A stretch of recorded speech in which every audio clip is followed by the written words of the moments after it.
My dear friends, today marks a huge holiday, a huge day in my travels, in my exploration of California. And I will explain to you why. I am on my way to, hold on, let me see if I can get you closer to me.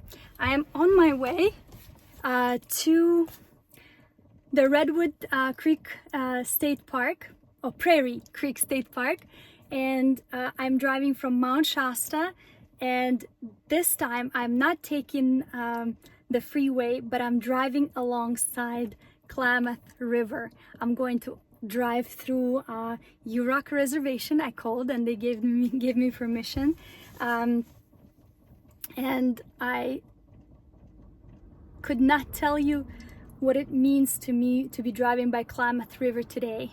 I will try to explain the significance of all of this. Klamath River, actually surprisingly, right at the time that I decided to take this trip, it was posted online that the last dams were removed from Klamath River. It is such a celebration. It has been so significant for the local people, of course, but it's also significant on many other levels, and I'll explain to you how. Everything that we see in the physical outside of us also happens in the physical within us, also happens on the emotional level, and also reflects in our mental body. Every body that you can imagine, spiritual, mental, emotional, physical, it all reflects there, even our rainbow body. Now, backtracking a little bit to this land that we're on, the America, right? It was the environment here, the nature here, the rivers, the forests, they were all tended to by indigenous people, by the original nations when Columbus arrived, when the settlers arrived. And unfortunately, the settlers could not see the magic of what was happening here, the interconnectedness between the people and their land, the how close we were already to the source, to the unity between the outside world and the inner world. And unfortunately, we did not see that, and a lot of things happened because of that, because of our inability to see. And I don't want to discuss these things in this video because it is a celebratory video. But the fact is, the land, the rivers, everything was tended to. And instead of learning the ways of the indigenous tribes, of things that were already working, we decided to bring back our old ways from Europe, right? And build things like infrastructure, roads, agriculture, and that changed the landscape of this original land. No longer there are tons of farms, right, and agricultural places that you have one crop that was brought here and it grows all over the big patches of land. And it requires a ton of water. Let's say apples, right? They require a ton of water. Imagine an apple farm, just single tree, no diversity, drinking from the single patch of land. And all these apples, they have to grow with water, right? So, of course, we needed to put dams so that we can control where the water goes. And that signifies something internally too. When you do something to environment like that, that means something is either already happened inside your body or is going to happen. And to me, this represents calcification of our lymphatic system, of our glands, of our lymph nodes. And when we're stopping the natural flow of things outside of us, then we're also stopping this natural flow of things inside. And one of the main things that this river provides is a sanctuary and a road to salmon. And now, imagine before the dams, the salmon was going all the way up the river. And you know how river, it's like a tree. It branches out. So you have all these little creeks and streams and going left and right and deep into the forest, even into the redwood forest, and all the way inland. So salmon used to go up here, all the way up, and spawn in these little creeks and lay their eggs and die. And their bodies, it was like nutrition coming from the ocean, going all the way deep inland. This nutrition was feeding the entire environment all the way up the river.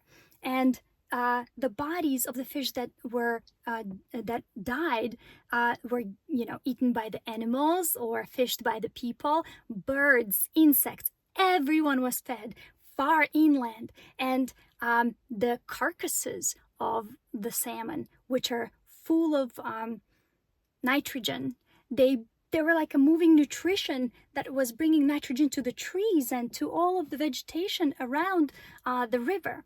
Now, imagine when you put a dam and the salmon can no longer come up the river because there's a dam there, right?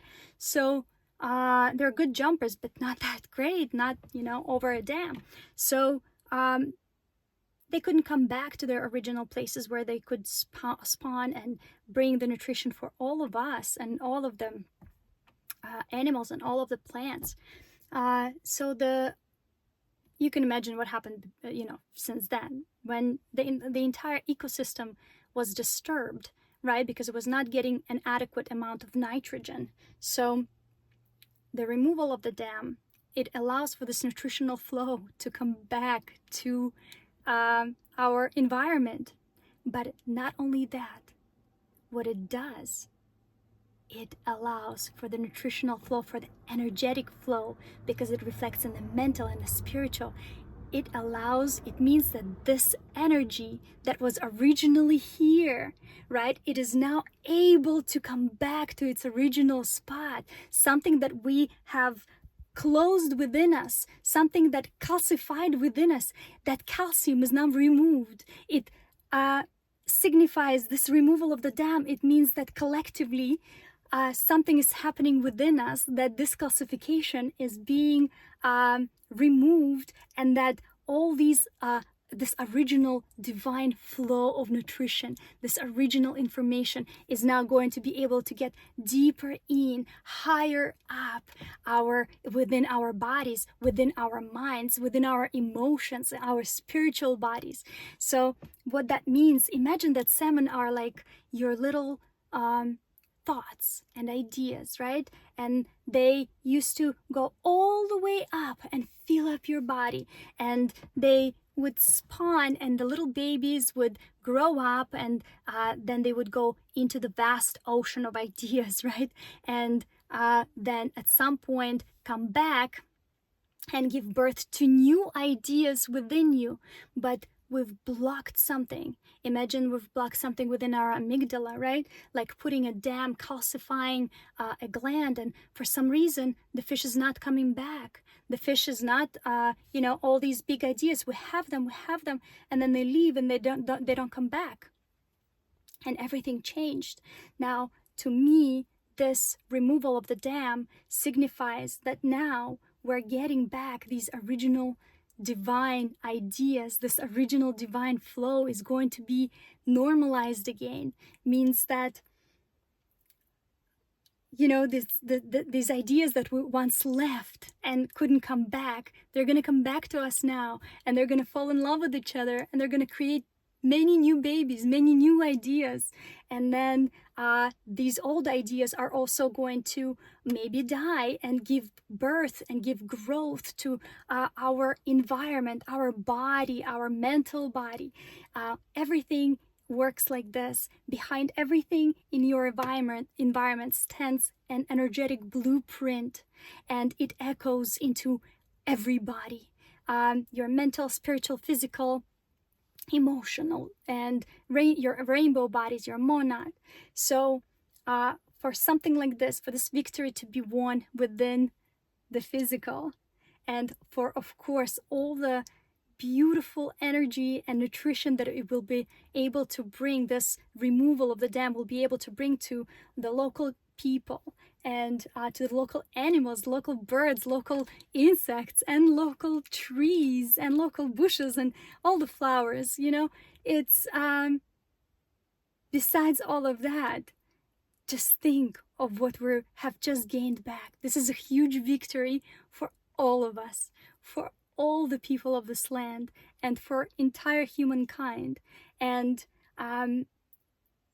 I'm sure that, you know, some people will have reasons for having the dams.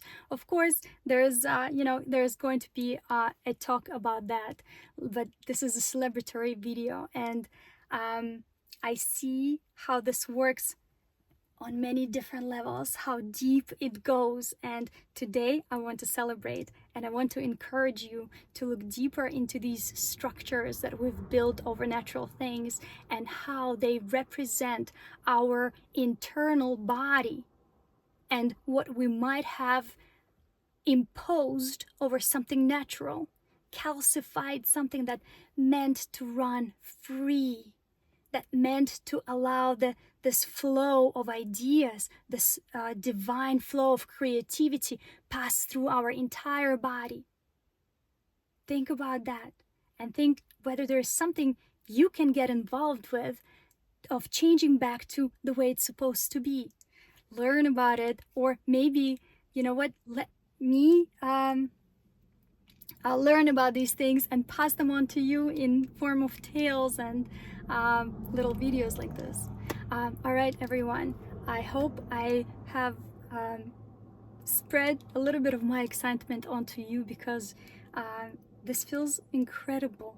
This feels like it's a really big step, and I'm glad to be here exactly when the project was complete, and I'm hoping to meet and greet some people who were affected by it. Wish me luck. I love you.